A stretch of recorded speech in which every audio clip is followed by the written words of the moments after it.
रमेश्वरी की 3 बहुएं थी। एक का नाम सपना और दूसरी का नाम कालिनी और तीसरी बहू का नाम मंगला था। रमेश्वरी ने अपनी तीनों बहुओं को एक एक कमरा दिया हुआ था और घर की बैठक तीनों के हिस्से आती थी। रमेश्वरी अपनी तीनों बहुओं के बर्ताव से बहुत दुखी थी। तीनों आपस में लड़ती रहती और एक दूसरे को भला बुरा बोलती। एक दिन सपना के मायके वाले आते हैं तो सपना उनको बैठक में बिठा देती है और अपनी सास को बोलती है कि माँ, मेरे घर वाले आए हैं, जरा पानी तो दे दो। रमेश्वरी पानी लेकर आती है और सपना बोलती है कि माँ, जरा चाय नाश्ते का भी बंदोबस्त कर दो। रमेश्वरी कुछ नहीं बोलती और चुपचाप रसोई में चली जाती है।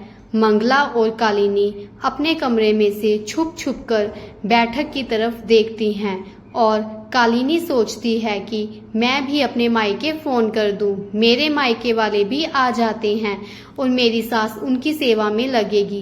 कालिनी फोन करके अपने मायके वालों को भी बुला लेती है।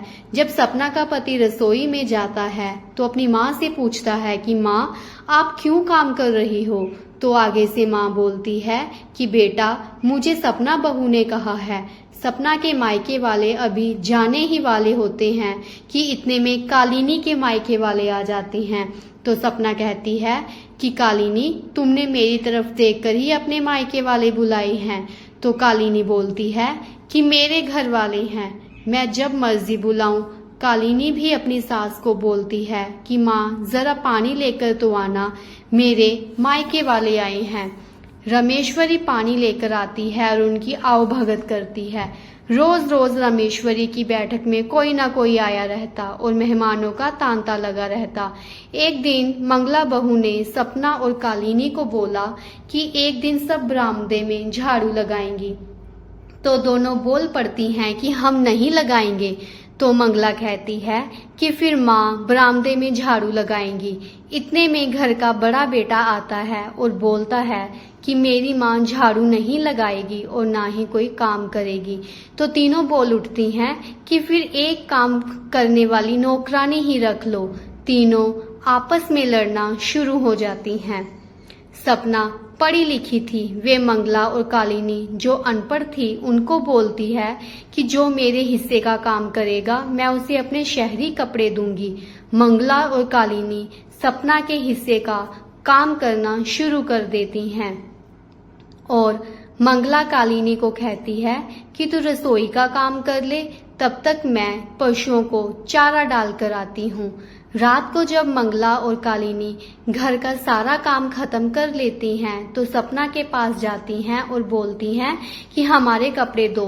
सपना बोलती है कि ठीक है। सपना अपनी अलमारी से कपड़े निकाल कर देती है और दोनों खुश हो जाती हैं। रमेश्वरी की तीनों बहुओं की चर्चा पूरे गांव में होने लगी थी। सारी गांव की महिलाएं तीनों बहुओं के बारे में तरह तरह की बातें करती।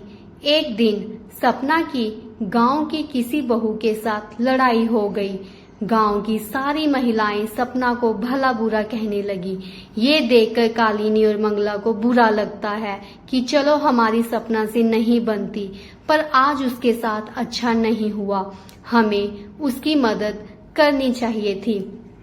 शाम को रमेश्वरी अपनी तीनों बहुओं को अपने कमरे में बुलाती है और बोलती है कि देखो बहू, मैंने आज तक तुम तीनों को कभी नहीं भला बुरा कहा।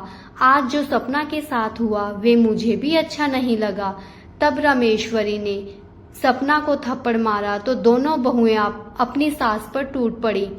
ये देखकर रमेश्वरी बहुत खुश हुई और बोलने लगी कि बाहर से तुम तीनों आपस में बहुत लड़ती हो और अंदर से तुम तीनों के दिलों में एक दूसरे के लिए प्यार है। अगर तुम तीनों एक साथ हो तो कोई भी तुम तीनों का भी बाल बांका नहीं कर सकता। तीनों बहुओं को अपनी सास की बातें समझ आ रही थी और तीनों अपनी सास को बोलती हैं कि माँ, आगे से ऐसी गलती दोबारा नहीं होगी। हम तीनों एक घर में प्यार से रहेंगी और लड़ाई झगड़ा नहीं करेंगी। ये सुनकर रमेश्वरी अपनी तीनों बहुओं को अपने गले लगा लेती है। तो फ्रेंड्स, ऐसी और वीडियोस देखने के लिए प्लीज़ मेरे चैनल को सब्सक्राइब ज़रूर कीजिएगा। धन्यवाद।